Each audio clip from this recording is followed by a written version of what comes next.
This video tip is all about installing the loft floorboards, but we need to begin with a drawing of the rafters. As unlikely as it sounds, it has a lot to do with the way the loft floorboards go down. It's a bird's mouth pocket here. The end of the rafter is trimmed the way it will end up. The top of the wall is here, nestled into that bird's mouth pocket. Now there's that angled block here that I described in another video tip to keep out insects and drafts and things from between the rafters. Right here, you've got a loft beam. It sits on top of the wall.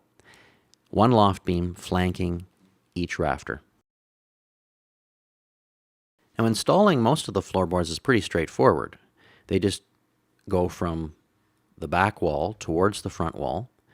They have square edges, and they go down, fastened with a couple of screws each into the loft beam down below. But over here, it's different. We need to cut special, short loft floor pieces that are angled on both ends, angled to match the slope of the rafters.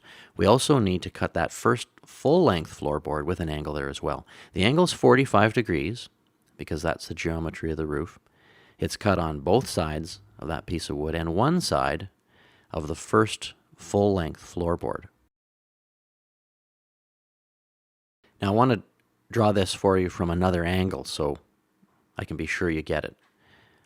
I'll start by drawing 3 rafters here, looking at their edges. They're sitting on top of a wall, and they're installed now. These are the loft beams. One loft beam flanking each rafter. Now the tricky little boards right here fit between the rafters. One end is supported on the loft beam. A couple of screws can anchor it. The other end is anchored with screws driven through the rafter into the end.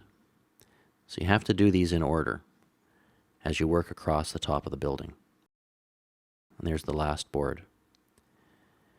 Now this end isn't really that strong, but that's okay because this space is between the rafters, so no one's ever going to walk on it. The screws are more than strong enough to hold that in there.